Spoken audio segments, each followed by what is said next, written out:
Welcome to the deep dive. Today we are opening up a topic that's really foundational. Foundational to the Canadian economy, yes, but also, to the safety of literally every single person living here. That's right. We're not talking about technical specs today or the latest software. Not really.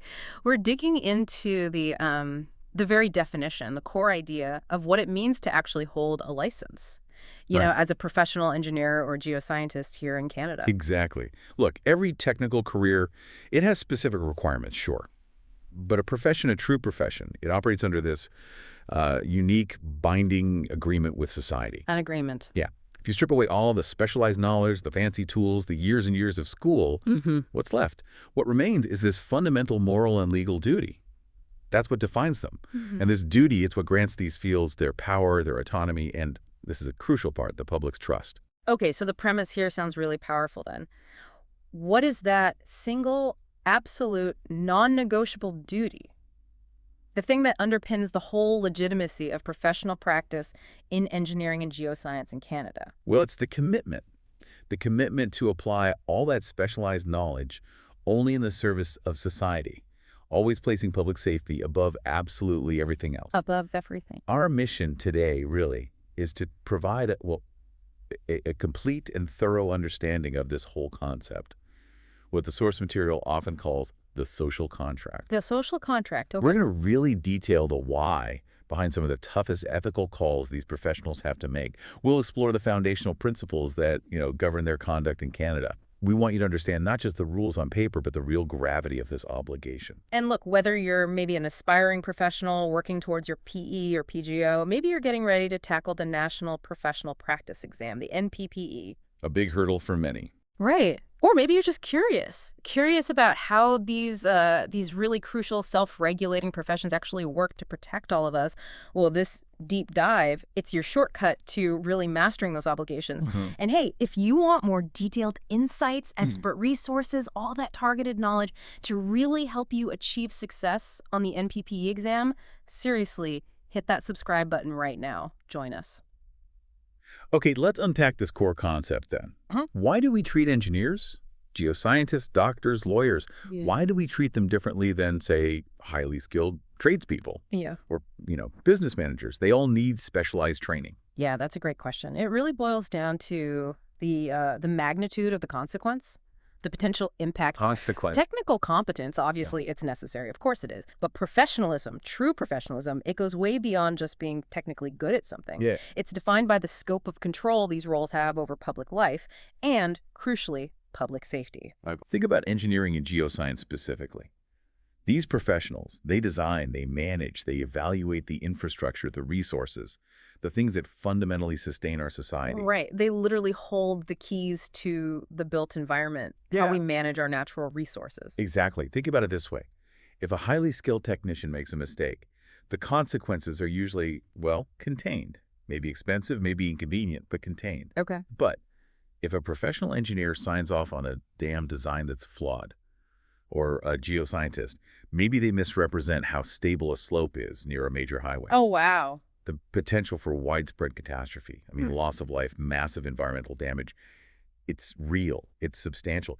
That difference, that potential scale of harm, that's why society demands this higher level of moral and legal accountability. I see. It's this moral and legal duty, the duty to apply that specialized knowledge in service of society. That's what really separates a profession from just a technical occupation. And that idea, that sort of societal exchange, that's codified, you said, into this social contract. That's the term, yeah. The social contract. It's the underlying agreement, the bedrock, that allows these professions to even exist in the way they do in Canada. And it sounds like a pretty good deal for the professions themselves. Oh, it's an incredible bargain from their perspective. Society grants them this extraordinary privilege. Self-regulation. Self-regulation. Yeah. Meaning they police themselves? Pretty much. They get to govern their own affairs.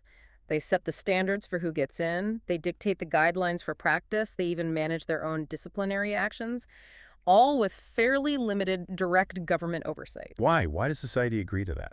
Well, it recognizes that generally technical experts are probably the best people to judge technical competence in their own field. It's practical. Okay, that makes sense. It's a huge grant of power, though. Allows for efficiency, high standards, I guess. But like you said, it comes at a price. Absolutely. There's always a catch, right? Yeah. The return on that immense privilege is the professional accepting this profound responsibility to protect the public. And we have to be crystal clear here. The whole system, the entire structure of professional self-regulation, it exists explicitly to benefit society by ensuring safety and competence. It is not there to benefit the professional or the profession itself by, say, limiting competition or keeping fees high. That's the fundamental legal and ethical reality of this contract. Got it. Benefit to society first, always. Always. And this contract you mentioned, it rests on what, 3 pillars? 3 foundational supports? That's right. 3 pillars that hold up the whole structure of professional conduct. And if any one of these pillars starts to crumble, well, the public trust is lost. And that's catastrophic for a profession. Okay, let's hear them. What's the first pillar? The first is competence. Now, this is the specialized knowledge part we talked about, yes, but it's absolutely crucial to understand it's a commitment to continuing competence, lifelong learning. Not just on day one. Exactly. It's not enough to be good, to be proficient on the day you graduate or get your license. Professionals are ethically, and often legally, bound to stay current. Current with evolving technology, new practices, changing ethical standards throughout their entire career. It demands a really dedicated, ongoing effort. Okay, competence. Makes sense. What's number 2? The second pillar is integrity. This is about acting honestly, faithfully, transparently in all their dealings. No exceptions. Integrity. Integrity builds that sort of day-to-day trust that's absolutely necessary for the whole social contract, even function. I mean, if you can't trust what a professional tells you, if you can't trust their data, their reports, then the entire regulatory system just breaks down. Right. And this applies equally, by the way, to how they interact with clients, with their employers, and importantly, with the public directly. Honesty and transparency across the board. Okay. Competence, integrity. What's the third and you said most crucial pillar? The third, the highest, the one that trumps the others if there's a conflict, is public service. This is the ultimate test. Public service. It means placing the public interest before personal interests, before your employer's interests, even before your client's interests. Wow. Before the client's interests, too. Yes. If a professional faces a choice, say, between keeping their job and ensuring the safety of the public, the choice is actually prescribed by law and ethics. Public service wins every single time. That's a heavy responsibility. It is. What's fascinating to me is how the government actually formally delegates this power. It's not just some informal handshake deal between professions and the community, right? Correct. No, this is a formalized legal structure. Provincial and territorial governments pass specific laws, like the Professional Governance Act in BC, or similar engineering and geoscience acts in other provinces. Okay. And through these acts, the government officially delegates the power to regulate professional practice to the professional associations themselves. Bodies like APEGA in Alberta or PEO in Ontario, engineers and geoscientists in BC, and so on. So the government literally hands over the regulatory machinery. Why do they choose this self-regulatory model? Why not just have a government department oversee everything directly? Well, it really comes down to a mix of practical necessity and, frankly, technical expertise. How? Think about it. Could a government bureaucrat, however dedicated they might be, realistically keep pace with all the technical complexities, the evolving risk profiles, the rapidly changing standards across dozens, maybe hundreds of specialized engineering and geoscience fields?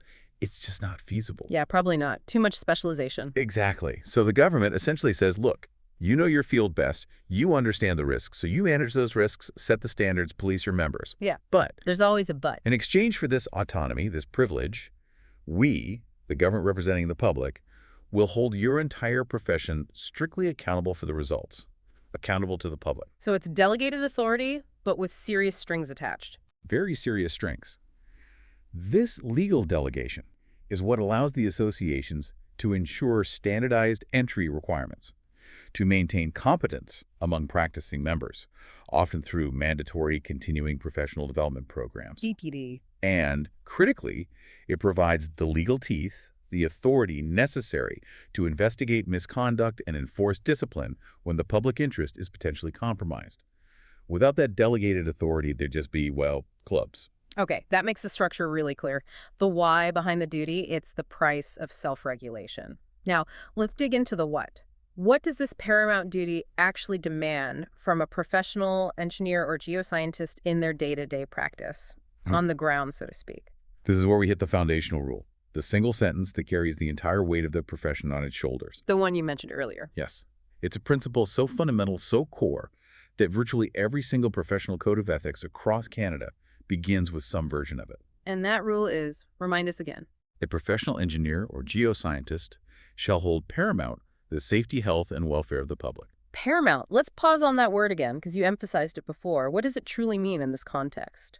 Yeah, it's worth pausing on paramount. It comes from Old French, literally meaning above all. Above all. In a legal and ethical context, it signifies primary, overriding, superior to all other considerations. It establishes the absolute primacy of this obligation. So it's not like try your best to keep people safe. Not at all. It's not a suggestion. It's not something you balance against project costs or deadlines or client demands.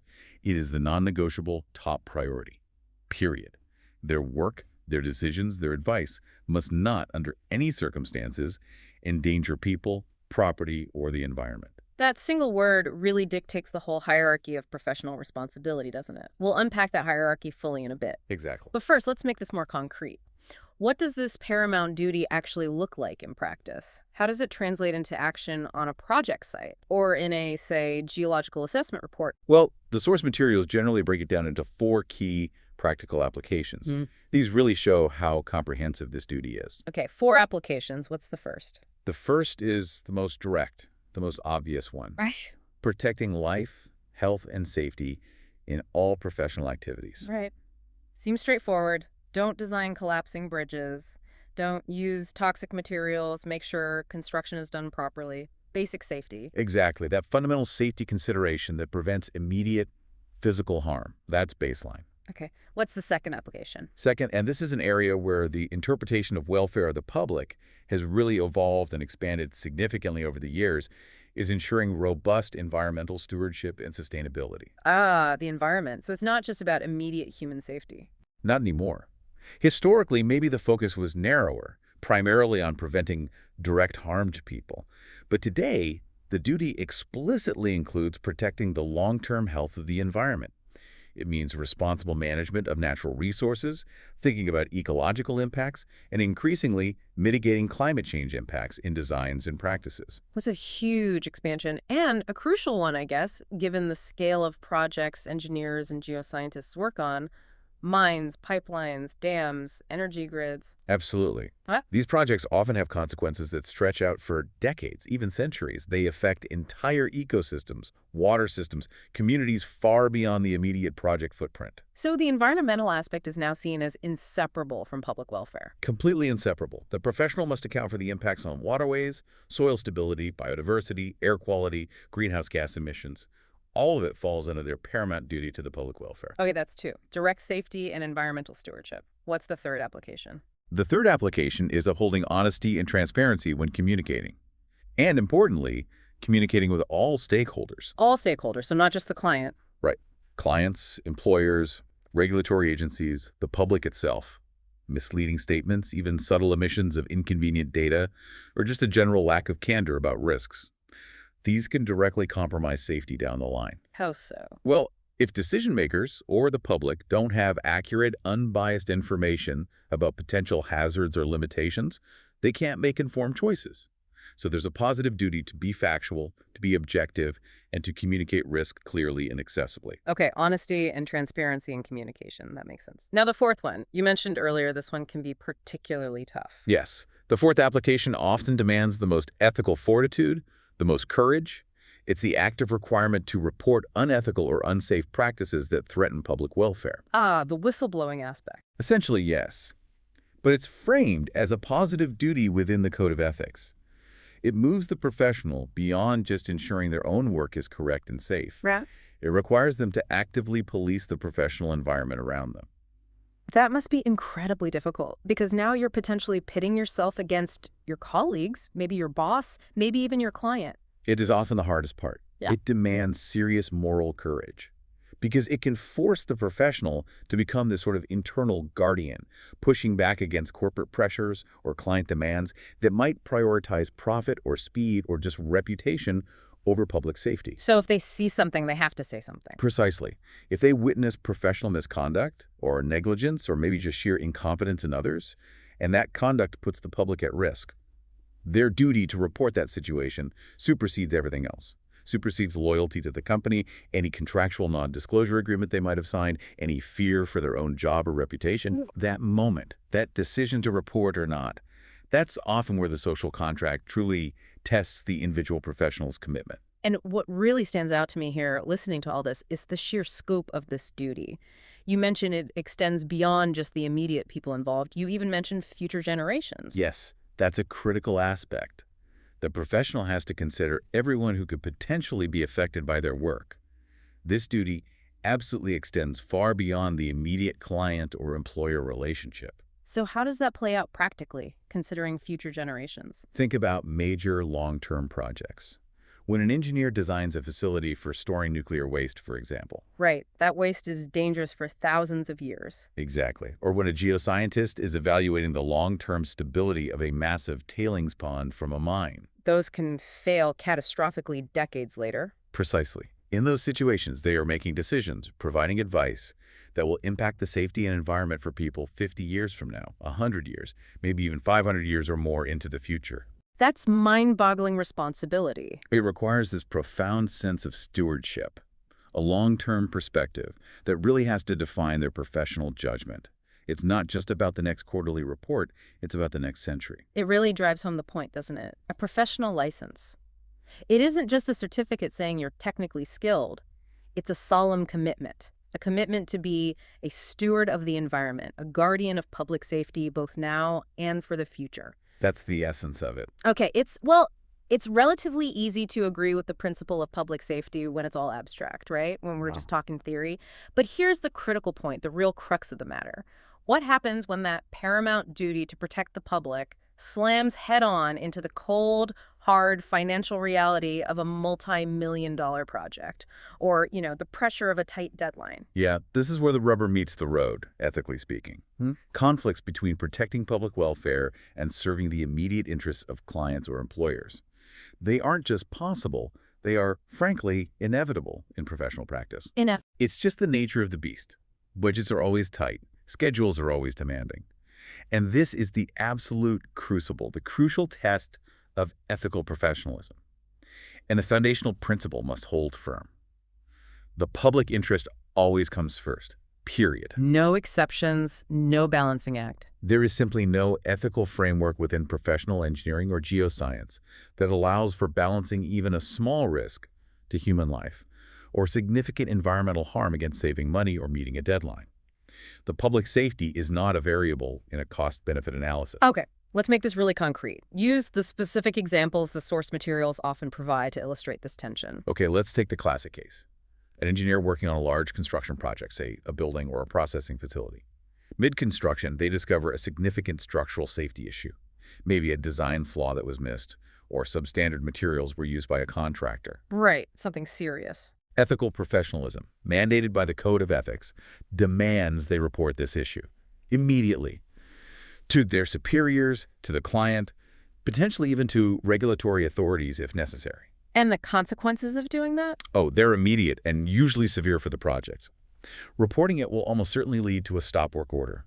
Construction halts. Okay. It will likely delay the project by weeks, maybe months. It could shatter the budget, requiring expensive remediation. And yes, it will very likely jeopardize the engineer's relationship with the client, maybe even their employment with their own firm if the firm is pressuring them to stay quiet. Huge pressure not to report then. Immense pressure. Yeah. But the delay, the cost increase, the potential job loss, all of that is considered irrelevant when weighed against the risk to the lives of future occupants or workers in that facility. Public safety trumps project economics. Okay, that's the engineer example. What about the geoscientist one you mentioned, working for, say, a resource company? Right. Consider a geoscientist employed by, let's say, a large oil and gas firm or a mining company. They're doing exploration or site assessment work. Yeah. And in the course of their work, they uncover geological data, maybe groundwater modeling results that strongly suggest a planned operation, maybe a drilling program or a mine waste facility, carries an unacceptably high risk. Perhaps a risk of contaminating a critical underground aquifer that supplies drinking water to a nearby town. Okay, serious environmental risk with public health implications. Exactly. Their paramount duty requires them to disclose those hazards, fully and accurately. To the company, yes, but also potentially to the relevant environmental regulators and other stakeholders, including potentially the affected community. Even if. Even if that disclosure dramatically halts the planned operation, even if it forces the company into costly redesigns or mitigation measures, even if it significantly reduces the company's projected profits from that resource, even if it subjects the company to massive regulatory scrutiny or fines. So their loyalty to their employer, their fiduciary duty to this company's shareholders, it doesn't override this. It cannot and does not. The public's right to safe drinking water, protection from environmental contamination, that falls squarely under the welfare of the public, and that duty is paramount. Okay, but wait a minute here. This sounds incredibly tough on the individual professional, let's be honest. If I know that reporting this safety issue, doing the right thing according to the code is very likely going to cost me my job, maybe make it hard to find another job in the industry if I might lose my ability to, feed my family, how can my duty to society realistically trump my duty to myself and my dependents in that moment? It sounds almost impossible. You've hit on the absolute core of what ethicists call moral distress. Moral distress. It's that intense psychological burden, that anguish, placed on the professional when they know perfectly well what the right ethical action is, in this case, protecting the public, but they feel constrained, maybe terrified, by the potential personal consequences. Job loss, retaliation, maybe even professional ostracization or financial ruin. It's a very real and very difficult situation. Does the system, do the professional associations offer any kind of support or protection for someone facing that kind of high-stakes dilemma? That's a complex question. The regulatory bodies absolutely acknowledge the reality of moral distress. Their primary role, however, isn't necessarily to protect the professional's employment, but to enforce the rule, to uphold the public interest mandate given to them by law. So they back the rule, not necessarily the person. Their support comes more in the form of disciplinary justification and potentially defense if the professional is facing negative consequences because they acted correctly according to the Code of Ethics. For example, if an employer tried to fire them specifically for reporting a safety concern as required, the association might investigate that as potential employer intimidation, which is also against ethical standards. But they can't guarantee your job. So that courage to act, it's essentially enforced then by the Code of Ethics itself. The code provides the justification, the shield. Exactly. The Code of Ethics is what translates that grand idea of service to the public into clear, concrete, and importantly, enforceable standards. And this leads us directly to that crucial structure we mentioned, the hierarchy of duty. Right, the hierarchy. You said understanding this is vital. Absolutely vital, especially for anyone preparing for the NPPE or seeking licensure. The codes of ethics across all Canadian jurisdictions are deliberately structured to remove any ambiguity about priorities when duties conflict. Okay, lay it out for us again, clearly, from the very top down. What's the absolute #1 duty? At the absolute pinnacle, the #1 priority, receiving undisputed primacy, is the duty to society, the public. Right. This encapsulates that paramount rule: protect safety, health, and welfare. Nothing, absolutely nothing, ever supersedes this. Okay, duty to society first. What's the second level down? The second level involves the duty to employers and clients. Professionals absolutely have duties here, duties of loyalty, of competence, of fulfilling contracts honestly and diligently. These are very important. But this loyalty, this duty, is always secondary to the primary duty to public safety. If your client asks you to cut corners on safety to save money, or your employer pressures you to improve an unsafe design, your duty to the public requires you to refuse. Full stop. Okay, public first, then employer-client. What's level 3? Third is the duty to colleagues and the profession itself. This involves things like upholding the honor and dignity of the field, acting professionally towards other members, supporting the integrity of the regulatory system, mentoring younger professionals, things like that. Right, duty to the profession as a whole. And the last level. And finally, on the lowest rung of the hierarchy is the duty to oneself. This includes things like personal ambition, financial gain, career advancement, even protecting your own professional reputation. These are legitimate concerns, but ethically, they come last. Duty to society, duty to employer-client, duty to colleagues, profession, duty to self. That's the hierarchy. Memorize it. It's fundamental. And this crystal clear ordering, it's essentially the legal and moral shield the professional needs when facing those tough conflicts we discussed. Precisely. Yeah. It empowers them. In fact, it obligates them to say, I understand the budget pressure, I understand the deadline, but my primary legal and ethical duty under the Provincial Act and my Code of Ethics is to protect public safety, and therefore I cannot proceed with this unsafe course of action. It takes the decision out of the realm of personal opinion and places it squarely on professional obligation. And that shield, that obligation, it comes with serious accountability, right? If you don't follow this hierarchy, if you violate that paramount duty. Oh, absolutely. Yeah. Violations of this duty, whether through negligence, incompetence, or active dishonesty that compromises public safety, these aren't just considered poor performance or workplace issues. They trigger a formal investigation process by the governing professional association. Okay, you mentioned negligence and incompetence there. Can you just clarify the difference between those two in this regulatory context? Are they treated the same? That's a really important distinction, actually, and highly relevant to how the associations handle discipline. Incompetence generally refers to a fundamental lack of the necessary knowledge, skill, or judgment required to practice safely in a particular area.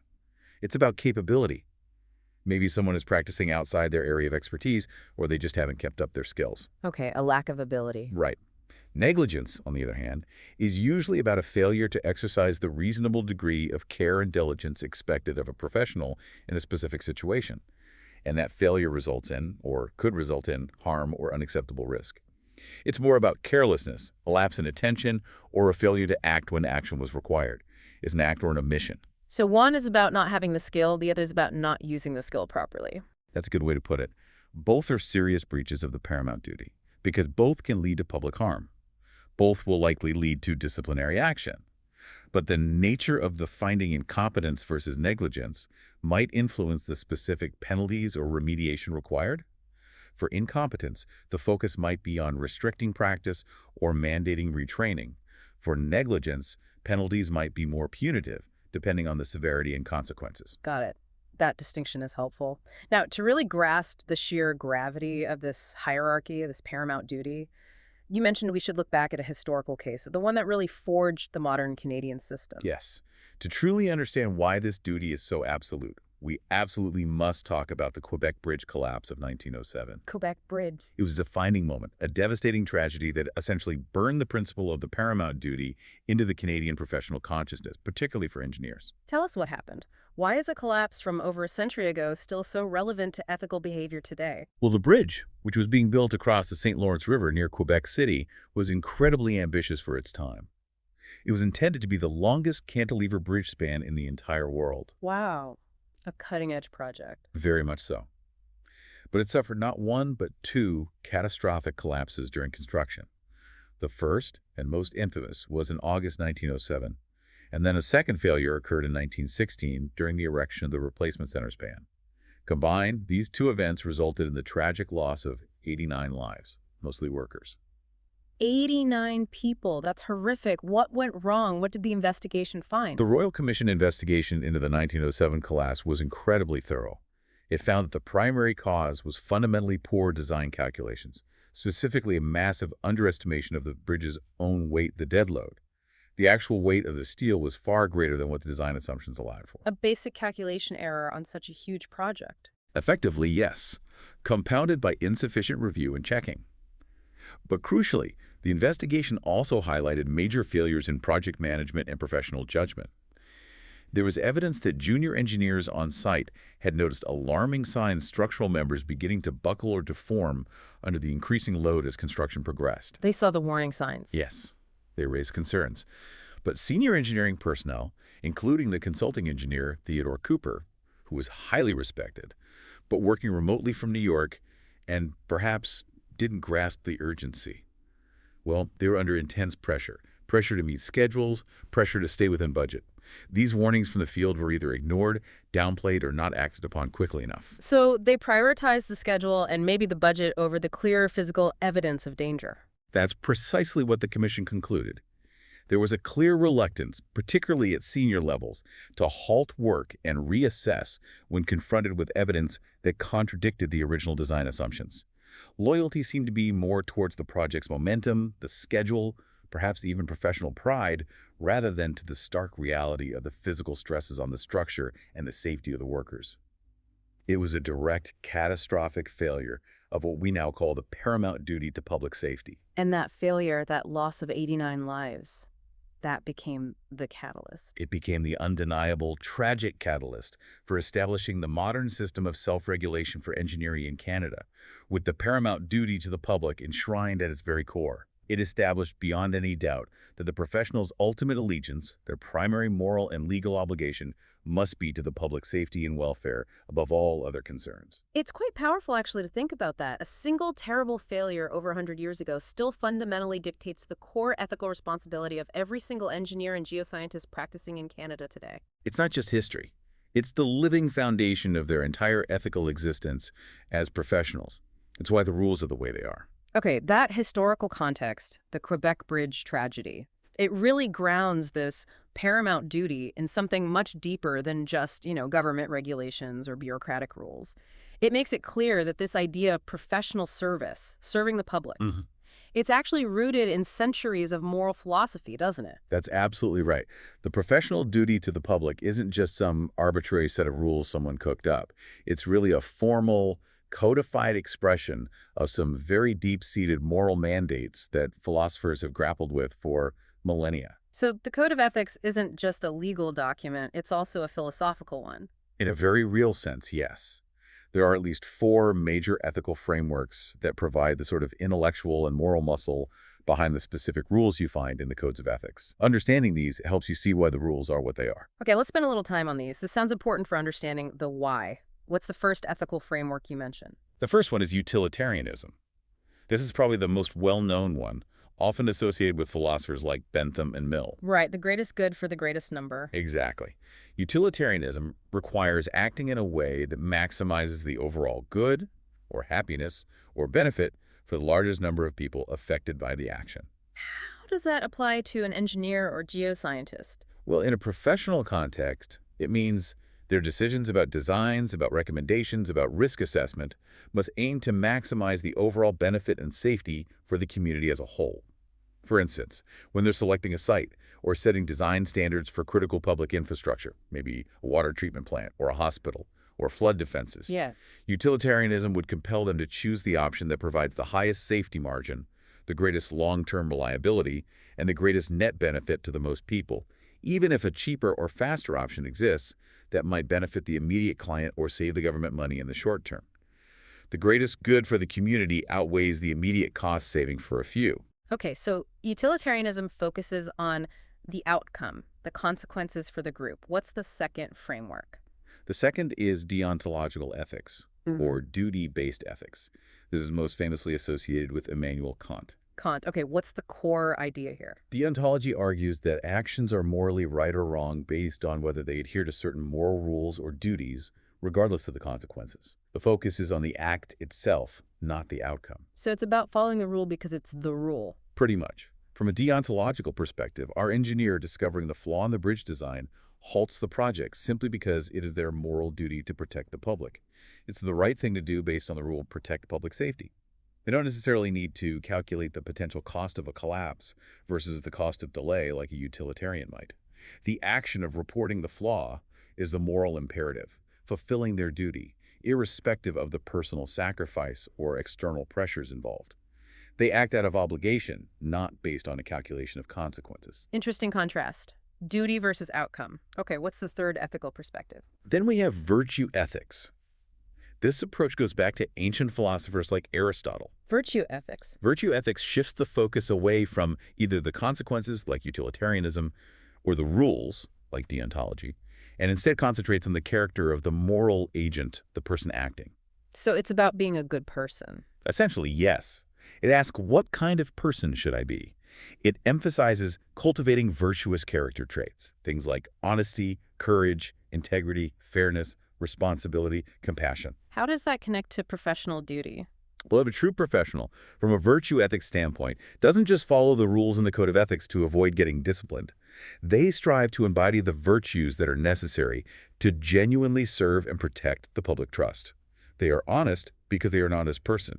They act with courage when reporting a safety concern, not just because the rule says so, but because courage is a virtue required to fulfill their professional role faithfully.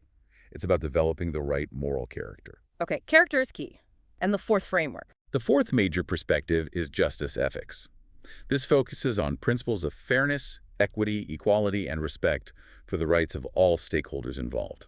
Justice and fairness. How does that apply specifically in engineering or geoscience projects? Oh, it's incredibly relevant, especially today, with growing awareness of social and environmental justice issues. Professionals have a duty, under this framework, to ensure that their work and the decisions related to it do not unfairly burden or disadvantage any particular group or individual. Can you give an example? Sure. When designing infrastructure, say transportation systems or locating industrial facilities, the professional has a justice-based duty to consider the distribution of benefits and burdens.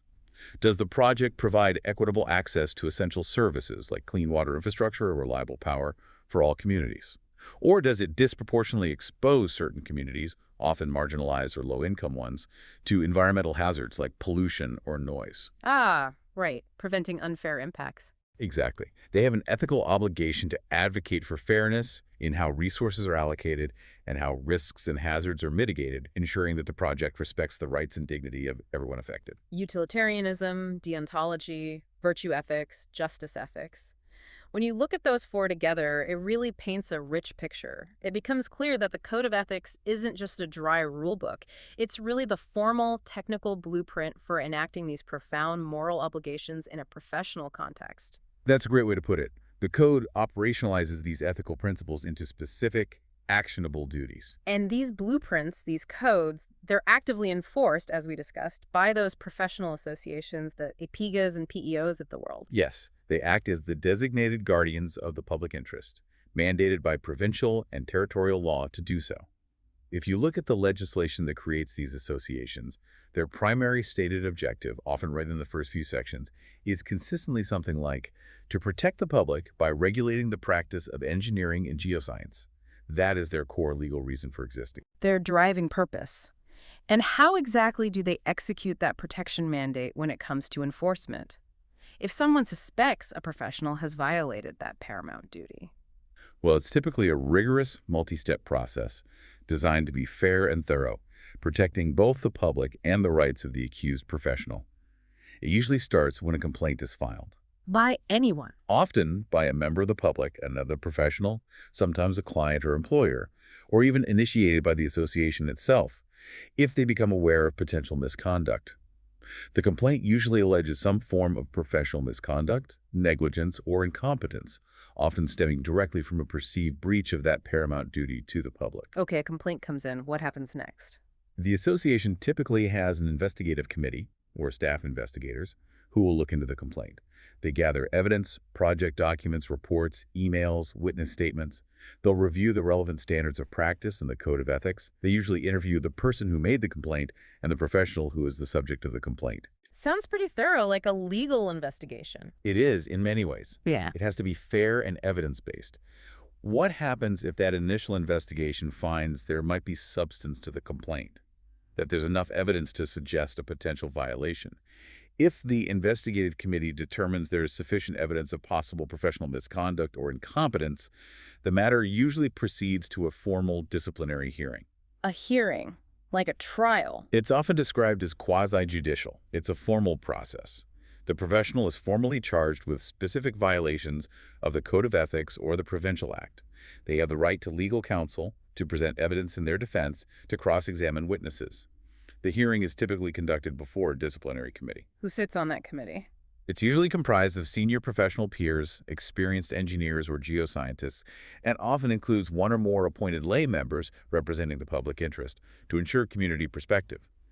This committee hears all the evidence and arguments, and then makes a formal ruling on whether the charges have been proven based on the evidence. And if they find the professional did violate the paramount duty or other parts of the code, what are the potential consequences? What penalties can they impose? The penalties can be quite severe because the duty itself is absolute and the goal is public protection. They have a range of options designed first to protect the public and second, hopefully, to rehabilitate the professional or deter future misconduct. What kind of range are we talking about? It can start at the lower end with things like a formal reprimand, which becomes part of their permanent record. They might be ordered to pay fines or cover the costs of the investigation. They might be required to take specific ethics courses or undergo further technical training. Okay, remedial actions. Yes. Then it can escalate to mandatory practice restrictions or conditions. For example, they might be required to work under supervision for a period, or be prohibited from practicing in certain high-risk areas where they showed incompetence. Suspensions are also common, being barred from practice entirely for a defined period, like weeks, months, or even years, depending on the severity. And the ultimate penalty. In the most serious cases, particularly those involving proven gross negligence that caused harm, significant dishonesty, criminal conviction related to practice, or maybe repeated patterns of misconduct, showing an unwillingness or inability to practice ethically, the committee had the power to permanently revoke the professional's license. Revoke the license completely. Yes, the complete loss of the right to practice engineering or geoscience in that jurisdiction. That's the ultimate sanction, effectively terminating the privilege that was granted to them under that social contract. Wow, that really underscores the seriousness of upholding that duty. This whole system, the investigations, the hearings, the potential penalties, it's all designed to ensure accountability. Exactly. Accountability to the public and maintaining that absolutely vital yet incredibly fragile resource we call public trust. Public trust, why is it so central? Because the entire system of self-regulation rests on it. Society grants professions like engineering and geoscience significant autonomy and relies on their expertise precisely because the public trusts that these professionals will use their specialized knowledge ethically and objectively, acting beyond their own self-interest or the interests of their clients. And that trust is fragile, you said. Incredibly fragile. It can take decades, generations to build up public confidence in a profession's integrity. But it can be shattered almost overnight by a single major failure, especially one traced back to professional negligence, incompetence, or ethical compromise. Just think about public reaction after major infrastructure failures, environmental disasters, or scandals where professional advice was found to be biased or flawed. Yeah, people expect better. They expect professionals to be the guardians. They do. The public expects professionals to be their internal watchdogs, the experts who will stand up against corporate greed, political expediency, or cutting corners, precisely because their primary duty is to the public good. When that expectation is betrayed, the damage to trust is immense and hard to repair. So, given how fragile and essential this trust is, how must professionals actively work day in and day out to maintain and strengthen it? What does that look like in practice? It requires constant, conscious effort, adhering to really three core principles in their daily work. First, demonstrating genuine independence of judgment. That means not being improperly swayed by the powerful client or the demands of the employer, but letting their decisions be guided by the objective data, sound engineering, or scientific principles, and their ethical duty. Independence. Okay. Second. Second, communicating truthfully and transparently. This means being open about risks and uncertainties, ensuring that clients, regulators, and the public actually understand the implications of their work and the basis for their recommendations.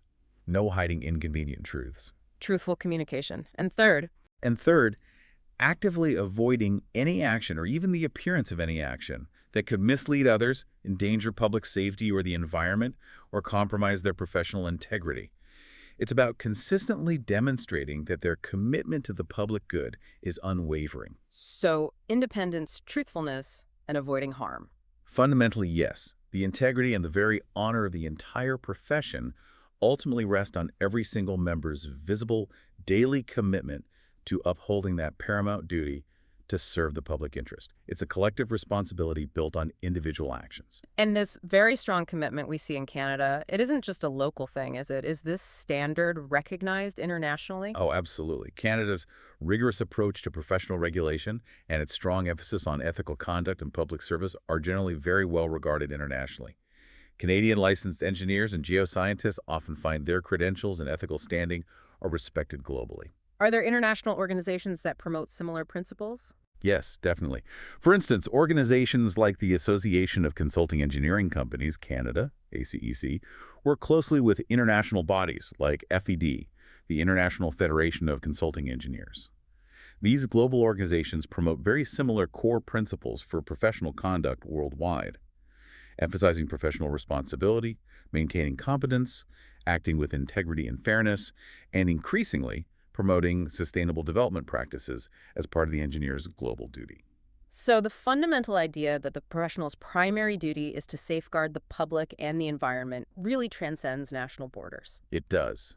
While the specific legal structures and enforcement mechanisms vary country by country, that core ethical commitment is increasingly seen as the global standard, the defining characteristic of what it means to be a licensed engineer or geoscientist anywhere in the world. That's quite powerful, isn't it, to realize that a Canadian PE or PGO license carries with it not just technical recognition, but that weight of global ethical expectation and accountability.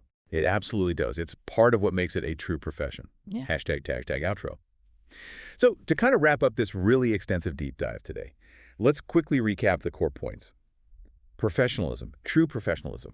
It's defined fundamentally by service, not just by technical skill. Right. Service first. That unique social contract we talked about, it's an exchange. Society grants the privilege of self-regulation, and in return, the profession accepts the ultimate accountability for public protection. The bargain. And the cornerstone of that bargain, the non-negotiable rule embedded in every code of ethics, is the paramount duty. Public safety, health, and welfare must always, always override every other competing duty, loyalty to employers, client demands, professional solidarity, even personal financial interests or career ambitions. Paramount means paramount, above all else. Exactly. That commitment, that willingness to act against self-interest, sometimes at potentially great personal cost, that is the definitive hallmark of a true professional in these fields. It really does require immense courage at times.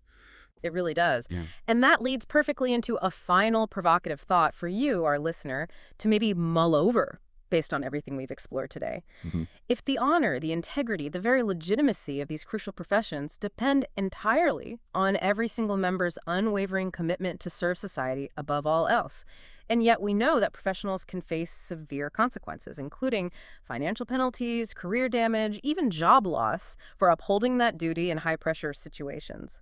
Well, the question becomes, how does society, how to better equip these professionals? How do we provide them with the necessary institutional support, the structural backup, and perhaps even cultivate the sheer courage needed to consistently face down those extreme conflicts between their ethical obligations and intense financial or organizational pressure? That's a deep question. It is. It's one thing to have the rule on paper, and it's relatively easy to follow when everything's going smoothly. But ensuring professionals can and will follow it when lives or the environment are truly on the line, especially when facing personal ruin, that might require more than just a code of ethics. It might require systemic support. Something to think about. Definitely food for thought. Absolutely. And look, this kind of detailed insight, digging into the why behind the rules, understanding the ethical foundations and the real-world pressures, this is exactly the kind of deep understanding you need to truly master the foundational concepts of professional practice. And of course, to be successful on the NPPE exam. Couldn't agree more. So if you want more deep dives like this one, more expert resources, more targeted knowledge specifically designed to help you achieve your professional designation and nail that exam, make sure you hit that subscribe button right now. Don't miss out. Please do. We'll be back next time with another deep dive into the essentials of Canadian professional practice. Thanks for joining us.